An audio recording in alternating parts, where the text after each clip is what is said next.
आज आपण बनवतोय आजीच्या स्वयंपाकघरातील विस्मृतीत चाललेली एक पारंपरिक अशी रेसिपी। करूयात मग सुरुवात आजच्या रेसिपीला। गॅसवर एक कढई गरम करून घेतली, त्यामध्ये मी घालून घेते एक छोटी वाटी तीळ, एक साधारणतः 4 ते 5 चमचे असे। तिळीचा आपला हलका रंग बदललेला आहे, एक छान घमघमाट सुटलेला आहे आणि कढईमध्ये तडतडीत असा आवाज यायला सुरुवात झालेली आहे। मध्ये मध्ये कढईतून बाहेर येण्याचाही प्रयत्न करते। आपली तीळ छान भाजून झालेली आहे। आता आपण गॅस घालून देणार आणि तीळ गारवण्यासाठी एका भांड्यामध्ये काढून घेणार। तीळ आपली छान गार झालेली आहे। आता हिला आपल्याला मिक्सरला जाडसर वाटून घ्यायची, तेही पाणी न घालता। भाजलेल्या तिळीचं आपण जाडसर वाटप रेडी करून घेतलं।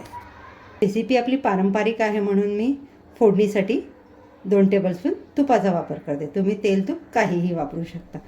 तूप आपले छान गरम झाले, यामध्ये घालतोय छोटा अर्धा चमचा जिरं। जिरं तडतडायला लागलं, यामध्ये घालतोय 8 ते 10 लसणाच्या पाकळ्या बारीक कापून घेतलेल्या। लसूण आपण हलका रंग बदलेपर्यंत आणि एक घमघमाट सुटेपर्यंत तुपामध्ये फ्राय करून घेतलेला आहे। आता यामध्ये आपण घालतोय एक मध्यम आकाराचा बारीक चिरलेला कांदा। कांदाही आपल्याला मऊसूद होईपर्यंत तुपात छान परतून घ्यायचा आहे। कांद्याचा आपला हलका रंग बदललेला आहे, यामध्ये आता आपण घालून घेणार आहोत एक मध्यम आकाराचा बारीक चिरलेला टोमॅटो। टोमॅटो देखील आपल्याला मऊसूद होईपर्यंत तेलात तळून घ्यायचा आहे।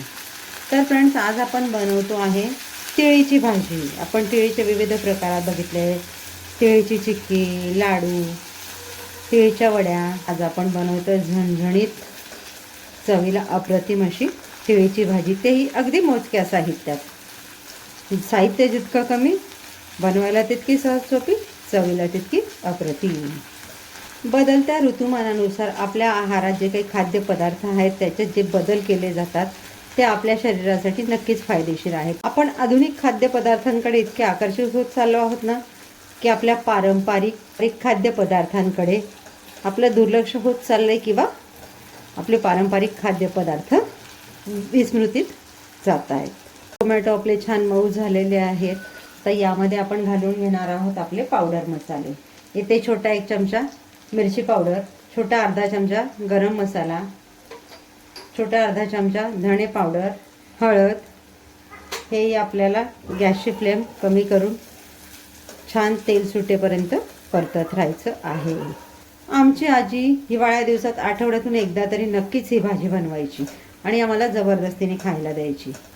ती का बनवायची, का खायला द्यायची, याचं महत्त्व आता लक्षात येत आहे। तीळ बहुगुणी अशी आहे, हाडं मजबूत करते, सांध्यांची लवचिकता सुधारते, फायबरचं प्रमाण बऱ्यापैकी असल्यामुळे पचनक्रिया सुधारते, अँटीऑक्सिडंट आणि हेल्दी फॅट्स असल्यामुळे कोलेस्ट्रॉल कमी करण्यास मदत करते, आवश्यक पोषक तत्वांच्या पुरवठ्यामुळे त्वचा आणि केसांसाठी फायदेशीर आहे, जीवनसत्व आणि खनिजांमुळे रोगप्रतिकारक शक्ती वाढवते, असे एक ना अनेक गुणधर्म असलेली तीळ आहे। म्हणूनच आजी आम्हाला आवर्जून आठवड्यातनं एकदा ही भाजी खायला द्यायची। पावडर मसाले आपले छान तळून झालेले आहेत, कडेकडेने तूप सोडायला लागलेले आहेत। आता इथे आपण घालणार आहोत आपली वाटप केलेली तीळ। आपल्याला या पावडर मसाल्यांमध्ये कांदा टोमॅटोमध्ये छान परतून घ्यायची आहे। तिळही पावडर मसाल्यांबरोबर आपली छान मिक्स झालेली आहे। आता या स्टेजला इथे मी घालून घेते पाणी। तुम्ही तुमच्या आवश्यकतेनुसार भाजीची कन्सिस्टन्सी बघून त्यामध्ये पाणी ॲड करू शकता। भाजीला इथे उकळ आलेला, तर या स्टेजला आपण घालून घेतोय चवीनुसार मीठ। मीठ घालून मी भाजी छान मिक्स करून घेतलेली आहे। गॅसची फ्लेम कमी केलेली आहे। आता यावर झाकण ठेवून आपण भाजी छान तेल सुटेपर्यंत शिजवून घेऊया। आपण झाकण उघडून बघूया आपली भाजी कशी झाली आहे। काय छान घमघमाट सुटला आहे। तयार आहे आपली झणझणीत स्पायसी तर्रीदार अशी तिळीची भाजी। यावर आपण घालून घेऊयात चवीनुसार आवडीनुसार कोथिंबीर, गॅस घालवून देऊयात आणि 2 मिनिटं हिला वाफेवर ठेवून देऊयात आणि घेऊयात सर्व करायला। तुम्हाला अशा नाविन्यपूर्ण पारंपरिक प्रमाणबद्ध रेसिपीज बघायला आवडत असतील तर आसनाच किचनला लाईक, शेअर, सबस्क्राईब करायला विसरू नका। बेल आयकॉन दाबायला विसरू नका, म्हणजे तुम्हाला अशा छान छान रेसिपीचे नोटिफिकेशन्स येत राहतील। तयार आहे आपली पारंपरिक आरोग्यदायी चवदार चविष्ट अशी तिळीची भाजी। भेटूयात पुढच्या व्हिडिओमध्ये अशाच एका छान रेसिपीसह। थँक्यू।